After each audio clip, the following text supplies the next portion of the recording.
제가 오늘 강의할 책은 이 책입니다. 누가 내 치즈를 옮겼을까? 1998년도에 나온 책이고요. 지금 한 11년 정도 됐죠.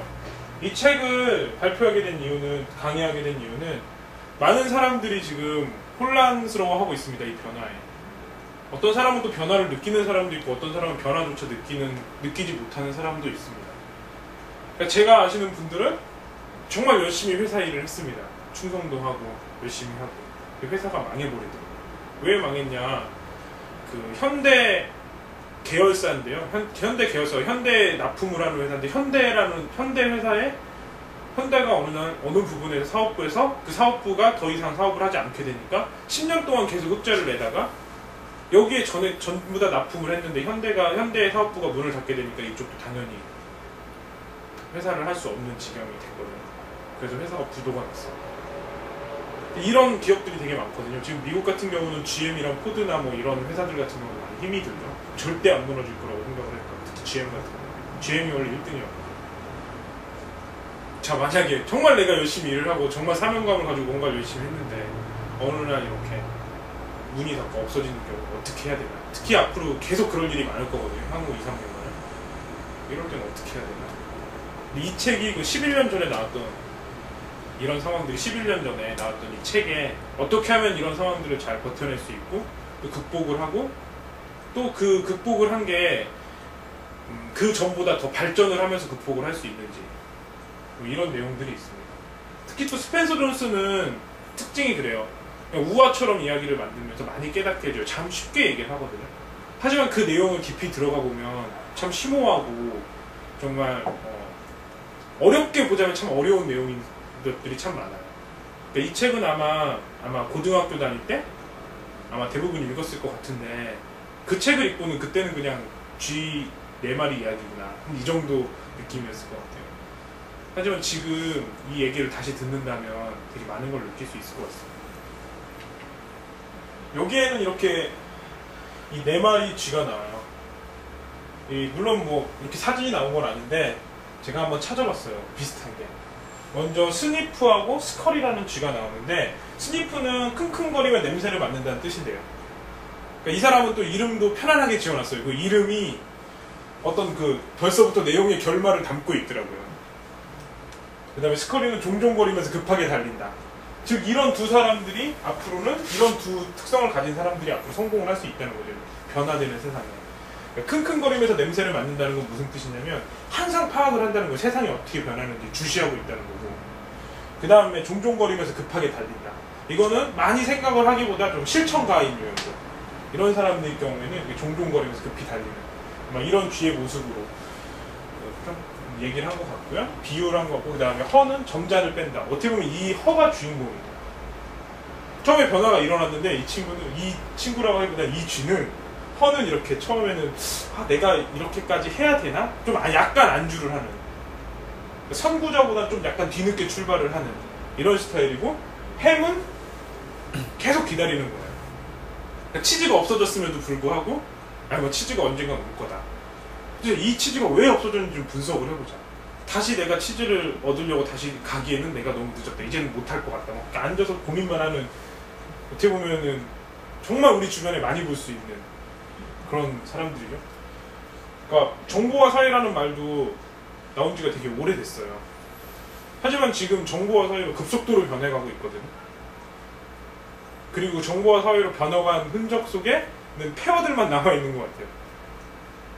일단 정보화로 넘어가면 그쪽에 있었던 훌륭했던 직업들이 뭐 지금 거의 별 볼 일 없거나 거기서조차 뭐 수익조차 나지 않는 그런 직업이나 조직들이 되거든요. 하지만 이 햄은 그런다면 그 안에서도 끝까지 뭔가를 찾아내려는, 움직이지 않고 새로운 걸 찾는 게 아니고 거기서 계속 안주하려는 그런 걸 말을 해요. 그래서 이제 보시면 거기 이제 그 법칙들이 있어요. 그래서 그 내용은 결국에는 이제 허가 다 찾아가지고 그 여러 가지 우여곡절을 겪고 그 새로운 햄을 찾아서 이렇게 새로운 치즈를 찾아서 그 치즈를 먹어가면서 잘 산다, 이런 내용이에요. 우여곡절, 치즈가 없어졌는데 그 없어진 치즈를 막 막 이렇게 힘들게 찾아가지고 결국에는 새로운 치즈 창고를 치즈 창고를 발견해서 거기서 치즈를 먹고 끝나는 그런 내용인데요. 이제 거기서 이런 법칙들이 나와요. 먼저 변화는 치즈로 옮겨놓는다. 치즈라는 건 지금 현재 말하는 돈이나 부나 뭐 직업이나 이런 것들이죠. 우리가 살아갈 때 정말 필요한 것들. 하지만 변화는 치즈로 옮겨놔요. 그러니까 어떤 거냐면 우리가 여기서 막 살고 있어요. 여기에 치즈가 많아서 막 치즈를 먹고 있는데 어느 날 눈을 뜨고 딱 보니까 치즈가 없는 거예요. 이 원인은 뭐냐? 변화. 내적인 게 아니고 외적인. 자, 이럴 때는 어떻게 하겠어요? 항상 가득 찬 게 없어졌는데 항상 이렇게 변화는 치즈로 옮겨놔요. 그럼 이제 여기서 기다리면 치즈가 올 확률이 있겠어요? 없겠죠. 변화는 치즈로 옮겨놓고 그 다음에 변화는 항상 일어나고 있어요. 그렇다면 어떻게 하면 그 치즈가 없어지는 신호를 알 수 있냐? 치즈 냄새를 자주 맡아보면 치즈가 상해가고 있다는 걸 또 알 수가 있어요. 지금 우리가 변화하는 세상이잖아요. 근데 어떤 사람들이 이게 정말 변화하는지 정말 모르거든요.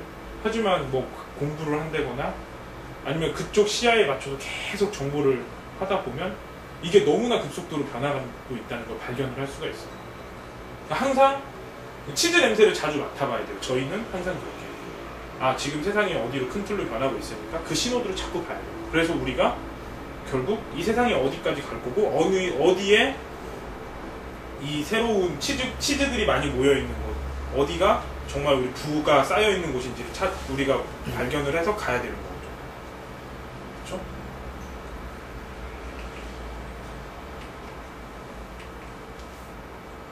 그래서 결국 변화를 예상을 하는 거고, 치즈 냄새를 자꾸 맡아보면서 변화를 예상을 하는 거고, 그 다음에 새로운 방향으로 움직이는 것은 새 치즈를 찾는 데 도움이 된다.